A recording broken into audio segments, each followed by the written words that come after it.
Hey everyone, welcome to Digital Cinematography. There's a few things that I want to go over with you in order to set up your camera properly for this class, for future classes, and for the assignments in this class. So let's go ahead and get started.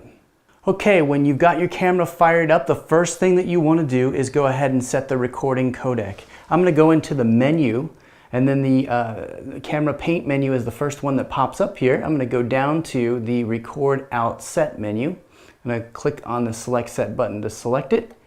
And I'm going to go ahead and set that first option there, record set, press that in, and then you will come to the record set menu. So you can see we have three options here. We have XAVC HD. That's the codec of choice on this camera. XAVC HD is 1920 by 1080, 10-bit per channel, which means that when you go into Premiere or you're going to Final Cut or even DaVinci Resolve, you're going to have a lot of information to really push around the image and color grade it how you'd like to. So the goal is the more bits per channel, we have more flexibility with how much we can push and pull the image before we really start to see it kind of fall apart in the form of grain or just kind of overall, nastiness, as we call it. So that codec, this file format, I should say, is the best, most robust format that we have on this camera right now. Now, some of you may want to record in 4K. Sure, the 4K is great as far as the resolution is concerned. If you do want to record in 4K, it needs to be an XAVC QFHD. This first option here. Now keep in mind this is only 8 bits per channel. It's prioritizing the fact that you are able to shoot at a high resolution and a high frame size, but at a cost. Of course, there's always trade-offs with everything in the camera, every setting, as you'll find out in this course and future courses as well, that there's always trade-offs, and one of the trade-offs being that you can record in a high resolution, but you have at the cost of only 8 bits per channel. There's nothing wrong with 8 bits, it just doesn't give you a lot of room to really mess around with re-white balancing or re-color grading your image.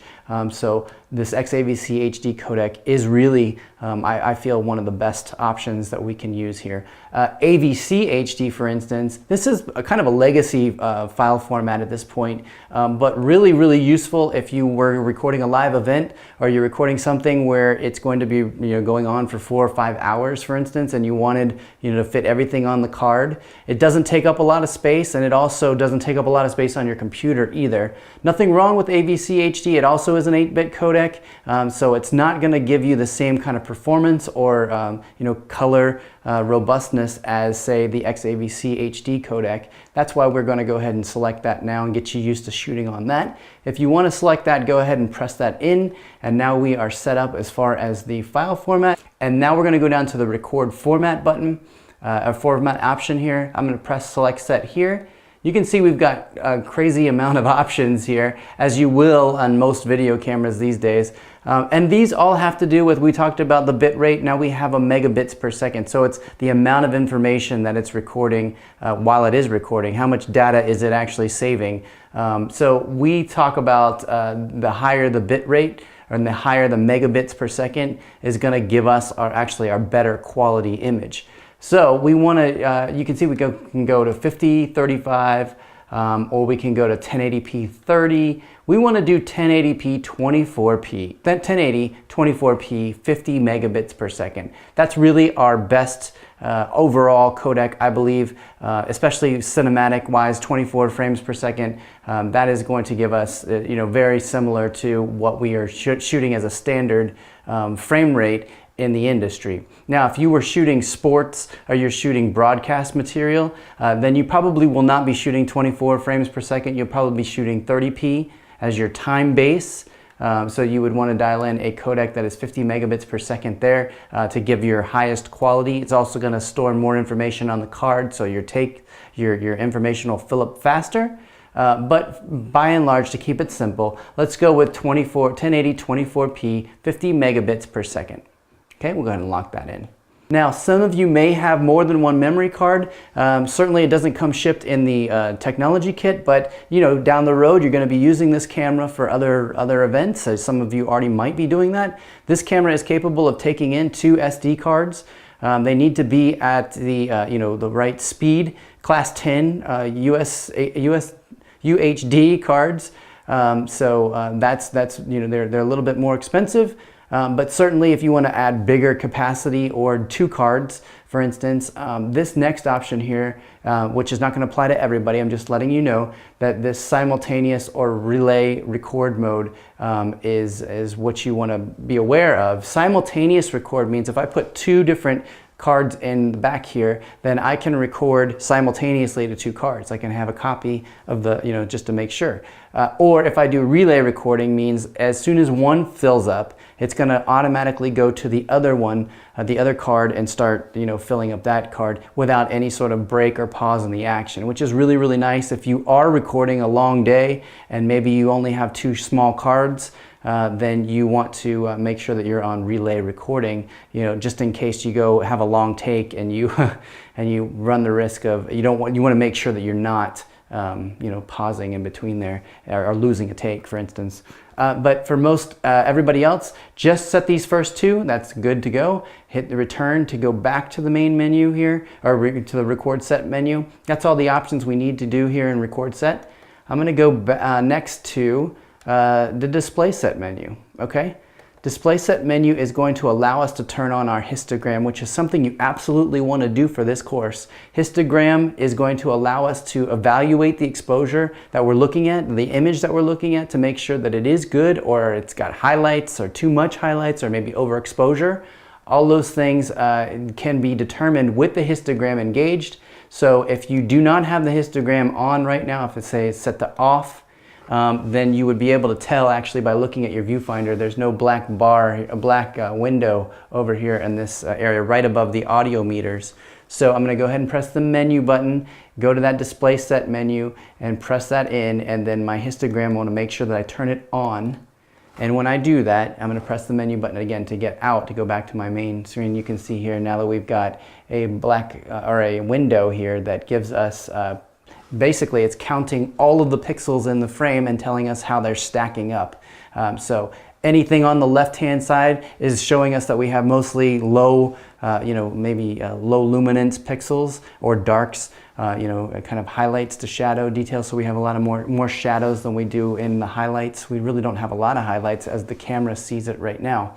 So we need to adjust our exposure to kind of get a nice even range there. Make sure that we're not all the way up against. So for instance, if I'm trying to set exposure here and I have an image that looks really dark on the screen, you can see right now that it is counting basically that I have all of these dark pixels right now, and that's not gonna give me a good exposure.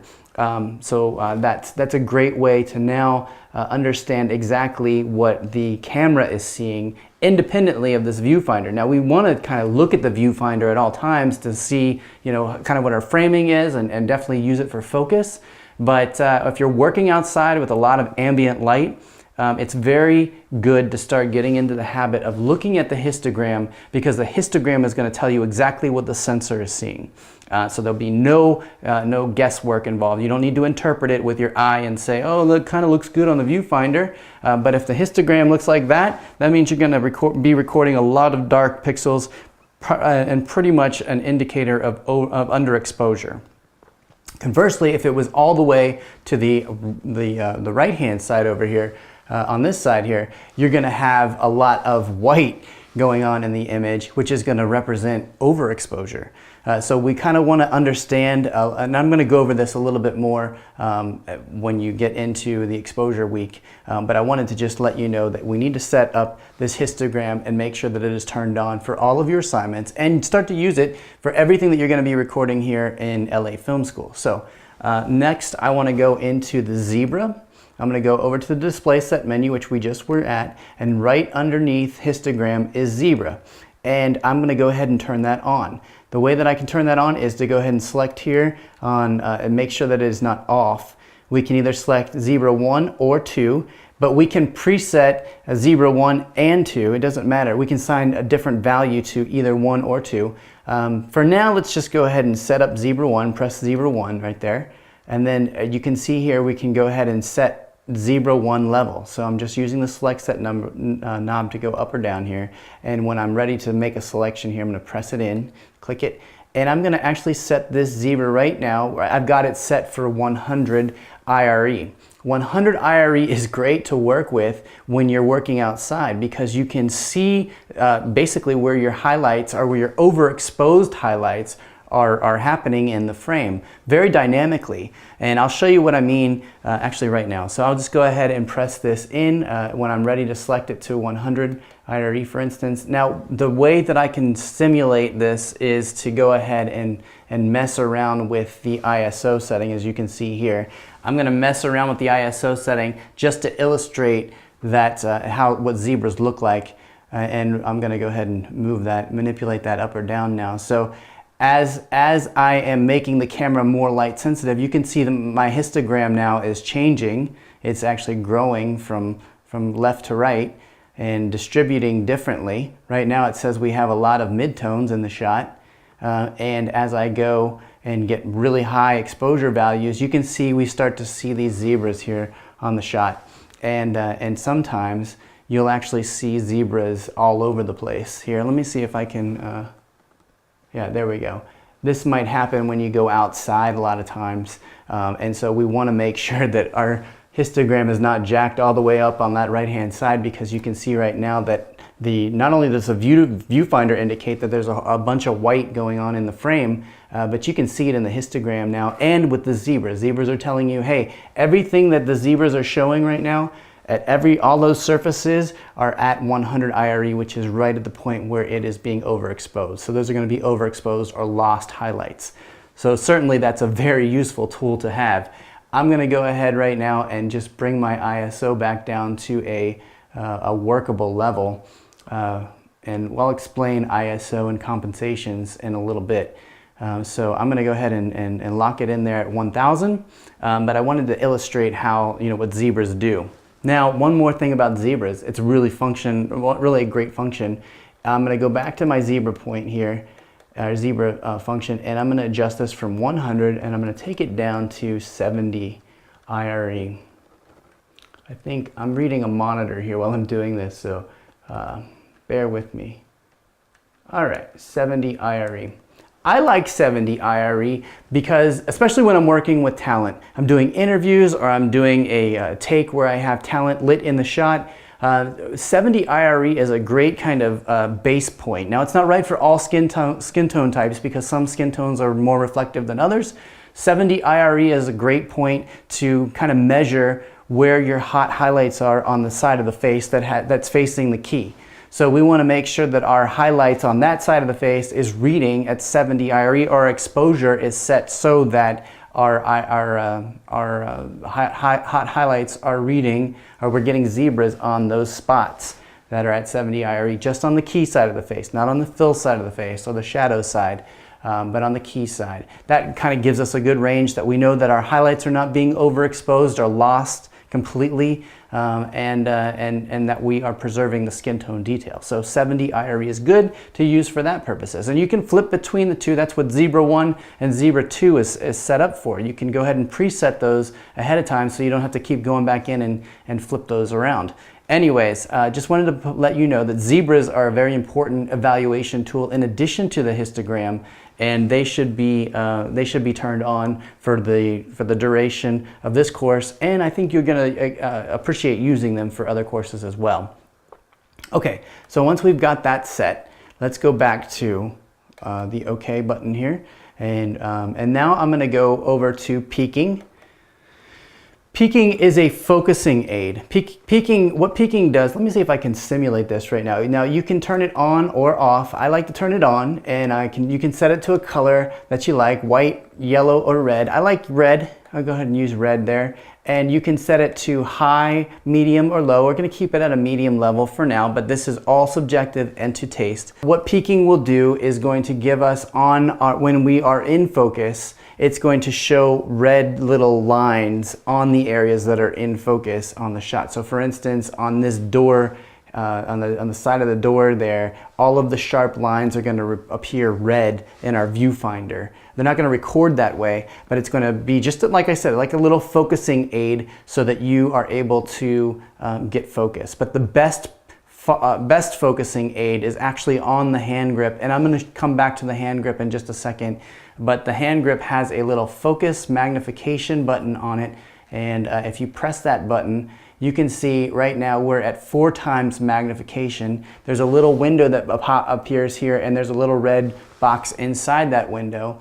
Now I can use the directional pad on the hand grip. Again, I'm going to show you this up close in just a second. I can use the little directional arrow pad on the hand grip here. You can use that and move it around and up or down, and you can actually find where your critical area of focus is. Now, if you're working with talent, critical area of focus always starts with the eyes. So we want to make sure our eyes are in focus.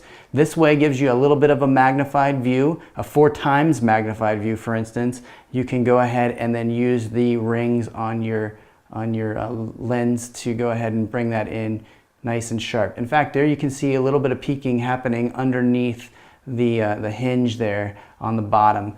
I can also hit the focus magnification button one more time, which is going to give me an 8 times magnified view right there. Even better, I can go ahead and make sure our eyes are in focus and a magnified view, and then when I'm ready, when I've got that locked in how I want it, I can go ahead and hit the focus magnification button again, and everything should be in focus there.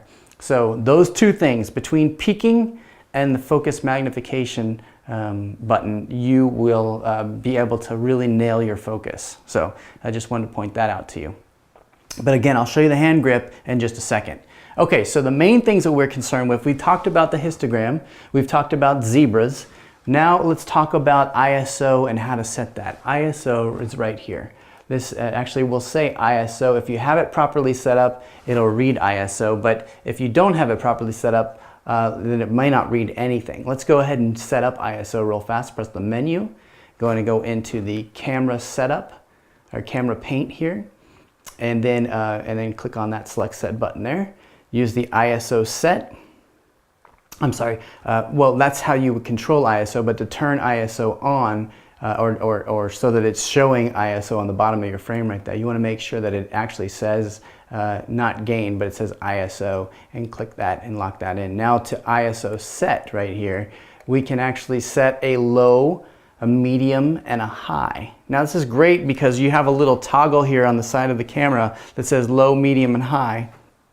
And those are the points that are going to be preset just by flipping those toggles right there. So this is what we're controlling right now, our ISO in preset positions. Now in this course, we're going to be using a base ISO of 1000.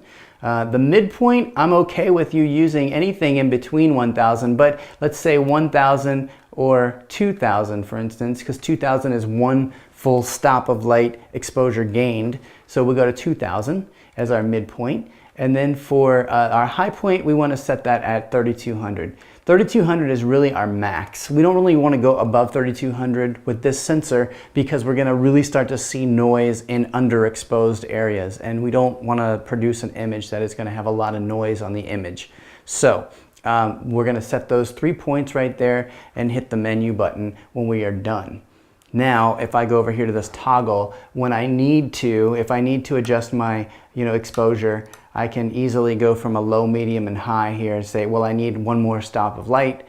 Go ahead and click that into the middle position there. Or I need 1 and almost 2 stops of light, 1 2/3 stops gained, 3200. But above 3200, you'll notice the camera actually goes above 3200 ISO, but at a cost. Again, with the trade-offs. The cost is going to be really high noise in the image, and we want to produce the cleanest image for the most flexibility in post, and by trying to compensate with the ISO, it's going to result in a very, very noisy image. So certainly that's where you're setting the ISO right there. Now on the hand grip, and again I'll show you that in just a second here, but on the hand grip there's a function number 5 button that I was pressing before. If I press that button right now, the function button, you can see how these little, there's a little yellow bar that happens underneath these parameters right here. Oops, I don't want to press up or down on it, but I want to press it from side to side here, and you can see that as I press from side to side, I can get to any one of these little numbers on here, which we're all going to be going to. This is my Fstop, this is my ISO, this is my shutter speed, and this is my white balance point. I can adjust any one of those by actually selecting, pressing in the little directional pad that I have here on the hand grip, pressing that in, and then going up or down here to adjust in the increment that I like. And then once I'm done, I press it in and lock it in. So here I'm going to go back to my, my function button here again, my number 5 button, and I can adjust my ISO on the fly without having to worry about the toggles. Maybe I don't want to pull my hand off the, or my head off the camera. I want to be, maybe I'm looking through the eyepiece, which I also recommend, especially if you're working in direct sunlight. Use the eyepiece, because the eyepiece is going to block out all that ambient light and allow you to really focus on the image that's inside. All right, so here we are with the ISO. Again, I can press that button in, and once the little white highlight box appears, I can go up or down and adjust my ISO to whatever level I'd like. So right now, I've got it set at 1000. Okay. So we've set our ISO. Now let's talk about shutter.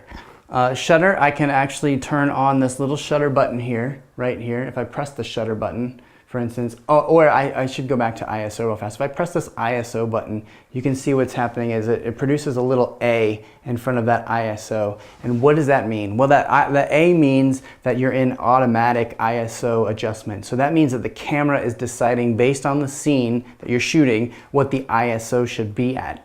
And you don't want to ever let the camera decide what your exposure value should be. The reason being is because it's not going to care at what consequence that it is applying, you know, the image, the parameter. So ISO, we just talked about it being higher than 3200 is going to give you a very, very noisy recorded image. And so right now, all the camera is doing is trying to prioritize the exposure setting for this shot. And it can go well above 3200 if it wants to. So automatic modes are certainly not something you want to use, but if you press that ISO button by accident and you see that little A up here, then that's going to toggle it into automatic mode. If I press it again, it's going to turn it back to manual mode there. It's a little different with the shutter speed though. If I press the shutter button right now, then I've got that little highlight that appears. The white box is good because that allows me to then go ahead and set a different interval at this point, which I could do easily with the function 5 button on the hand grip, but this is just another way to control that and lock it in once you've got it set. So that's how you control and set the shutter. Okay, so we've talked about shutter, we've talked about ISO, and now let's talk about aperture. Okay, so aperture on this camera, you can see that there's a little toggle here. I want to make sure that that's on iris right now. Iris and aperture are the same thing. For all intents and purposes. We're going to go ahead and roll this variable knob up or down here, and you can see as I do that the F number actually changes. So I'm going to go ahead and use that to control my Fstop. Now we'll talk about the ramifications of Fstop. We'll talk about the ramifications of ISO and shutter speed in the go-to session for the first week as a supplement to the reading. But for right now, I just want to tell you how to set that and how to control it. So this is your aperture, and also known as your iris there. You can see as I control it, as the number gets larger, the F interval, the aperture actually gets tighter or smaller. As we go to a smaller number here, a smaller F number, an F4 for instance, which is the bottom end of your lens, it's actually letting more light in, so it's opening up wider. And so that's one thing that you want to just be aware of, that smaller numbers here represent wider, and larger numbers represent more closed of an aperture. It's just a diaphragm inside the lens that's opening and closing, and we're adjusting the amount at which it's open or close. Okay? So now we've got our aperture set here. We can also adjust our aperture over here with the hand grip. Again, I'll show you close-up detail of this. Function 5 button there. Oops, I just pressed the record button. I'm feeling around for the wrong button here. Function 5 button right here. There we go. And I'm going to go ahead and use the directional pad to go over to the button. This is nice because when you have your hand in the hand grip, you can control all of this with just a thumb, which is really, really cool. So when you're ready to make a selection, if you just pressed up or down, you can see it turns it into an automatic mode. We don't want to do that, so you can press down again to get it out of that automatic mode. But if you press the button in, it turns it into that white highlight box like we just talked about. And that white highlight box will allow you to then custom set your own parameter there. And you can see I'm stepping through all of the aperture values right there. So you can control it right here on the hand grip as well. And when you're done, press the select or press that button, the directional pad in, and then you can lock it in. Okay, ISO, aperture, shutter we've talked about. Now we talked about one more thing, which is ND filters. ND filters are controlled right here. You can see it says clear because I've got no ND filter in, but when I go ahead and rotate this to number 1, you can see that the image got darker. That's because there is a filter that's going in front of the sensor, and this camera, it's actually behind the lens, which is amazing. And the reason that's amazing is because you can put other lenses on this camera and still get the benefit of having ND filters without having to, screw on or buy additional filters on the front of the camera. Very, very cool feature of this camera.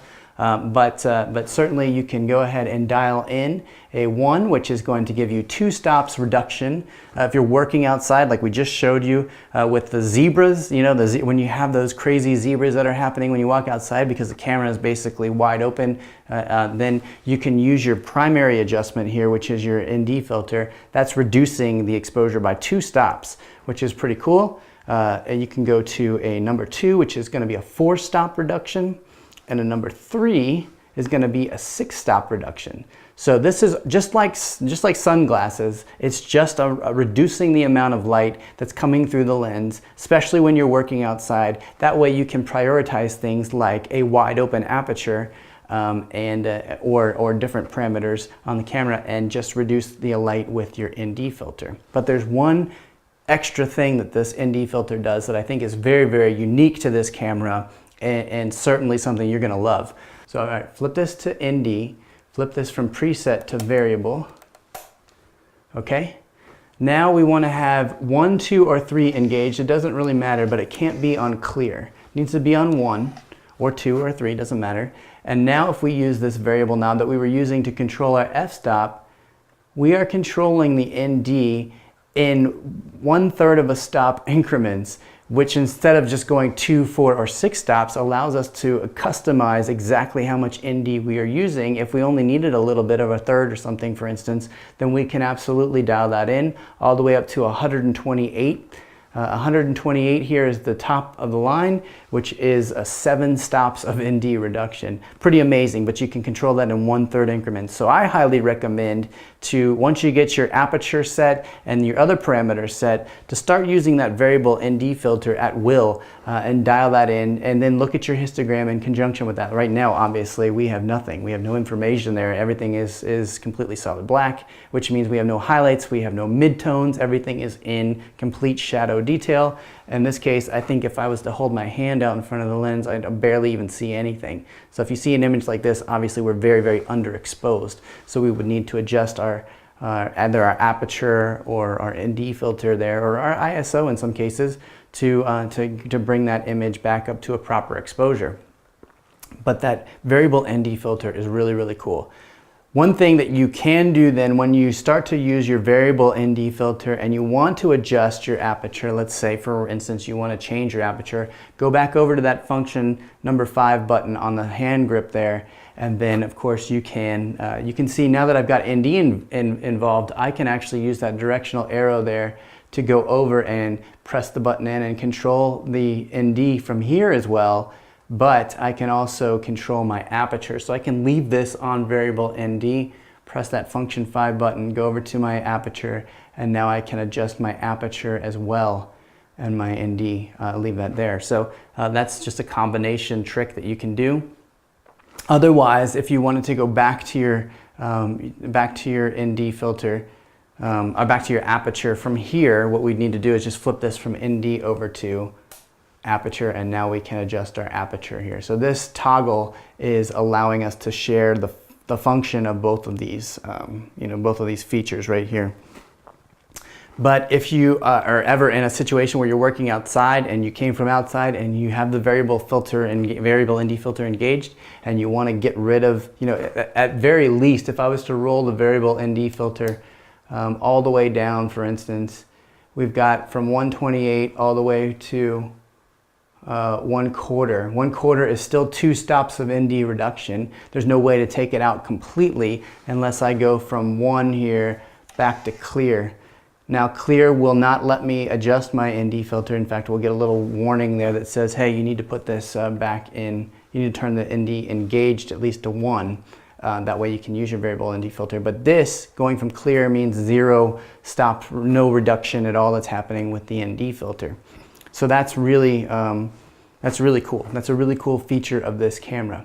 So we've talked about histogram, we've talked about shutter speed, we've talked about ISO, we've talked about aperture, we've talked about zebras, we talked about file format. This number right here, XAVC, is exactly what we dialed in the first thing, the file format, 1080p 24. That is your frame rate and your time base. One of the things you're gonna also need to do is to go ahead and adjust your frame rate within the 24p. So in some cases I'm going to say, hey, I want you to under crank or over crank. So we want to take more pictures in that same interval right now. We want to take maybe 60 frames per second or 120 frames per second, and you can do that with this little cool button here on the side of the camera that says S and Q. Let me just turn it over here so you can see what that is. S and Q button. If I press that button one time, you can see what happens on the viewfinder. It changes over to S and Q motion mode. And that means that we can actually, if we press and hold that button one more time, then we get that little white highlight box again. Use the select set button, and I can go anywhere from 1 frame per second all the way up to 60 frames per second. And now what is that doing? Well, that's essentially going to be able to take 60 frames per second in the same interval that it would normally be recording 24 frames per second, which means it's going to elongate time a bit. Very, very cool feature. If you haven't tried that out, I recommend going out there and that's one of those really, really neat looking aesthetics. It's basically elongating time. Now, it will not keep sound in sync with that. So these are only going to be like, maybe you want to show, a fight sequence, maybe slowed down or something. Maybe it's just one hit or something like that. Something for dramatic reasons. Then you might want to slow down time a little bit. 60 frames per second is dialed in that slow and quick motion mode in that first mode there. But if I want to go to a higher interval than 60 frames per second, I'm going to press that slow and quick motion button one more time.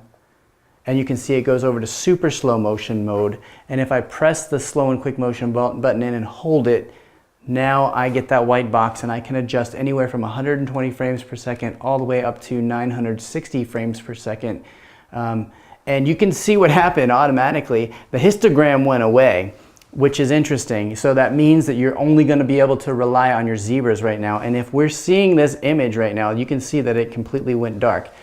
960 frames per second or any off speed like 60 or 120 or higher, you're going to find out, especially in the exposure game, that you're going to need to make a compensation for that, because right now it needs the light in order to expose it properly.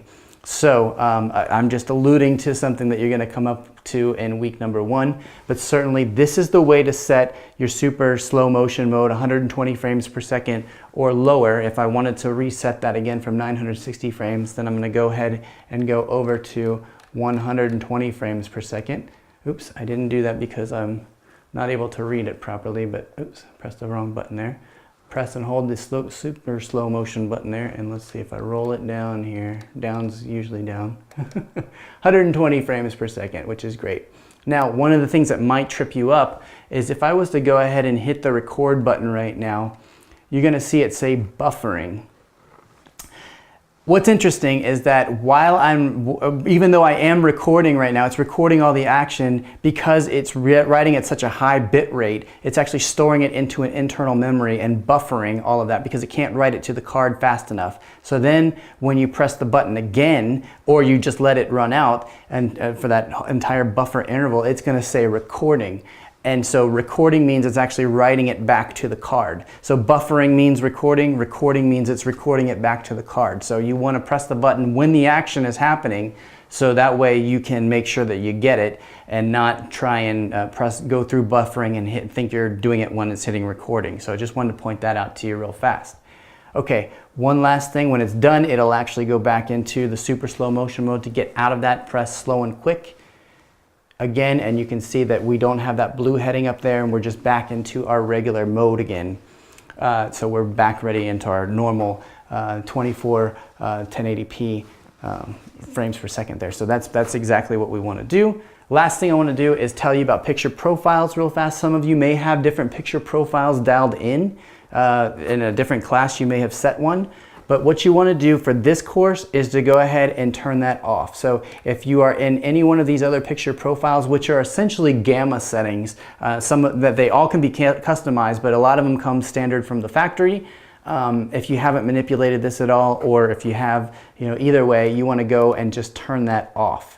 What that's going to do is only allow you to get to ISO 1000 as your base, and then you can go up from there. But I want to make sure that everybody's on a picture profile off. That way we are learning exposure in a Rec 709 color space, which means basically that we only have a certain amount of stops either way to get our exposure nailed, and we're not relying on gamma curves. And if everybody's at different gamma curves, then it's going to be kind of a mess. So I'm going to make sure that your picture profile is turned off. One last thing, I wanted to talk to you about the hand grip. So let's go over the hand grip real fast. Now the hand grip is really cool because you can actually adjust it with this little knob right here. If you press it in, you can actually rotate the hand grip around to whatever position that you like working in, especially if you're working at a low angle or with camera movement. Maybe you're doing a move and you want to be able to get your hand in the right place. Then this hand grip allows you to rotate it around.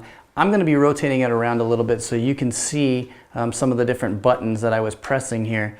Now I was using this focus magnification button. You can see right now this image is actually inverted, unfortunately, without flipping the viewfinder around. But if I press that focus magnification button, you can see that's when that little bar comes up there, or the window comes up, and I can use my, let me rotate this back around here so you can see what that looks like. I can use my directional arrow, my little directional pad here, to find out exactly where I want to be focusing on. And again, I can press that focus magnification button again to get an 8 times magnification view. And then I can use my focusing ring here to grab and get that proper focus. Now I've got that peaking on. You can see that it turned everything that's in focus there, it turns it red. Which is great. It's a great focusing aid to use. And this ring, the front ring is your focus. The back ring is actually going to set your focal length, just so you know that. So a lot of people start to manipulate that, and then you've lost your shot. But you want to make sure that you're only using the front ring there. Here's a good shot of peaking right there. Okay, so moving on, we've got a record button here. And then the last button I want to just kind of point out to you is the function 5 button there, which is right here. This function 5 button, if I press it, oops, I got to get out of focus magnification mode. You can see that when it's in focus magnification, it actually says it in blue, focus magnifier. Press it again and then we're out completely. There's no blue heading there. Now if I press that function 5 button there, you can see that I have the adjustment. Let's see if I can go left and right here and adjust whatever parameter I'd like to. When I want to go ahead and select it, I press it in. And then I can go up or down there and adjust whatever parameter I'd like there. And I can dial in the value, and then when I'm ready to set it, go ahead and press that directional arrow in there like that. So that's it.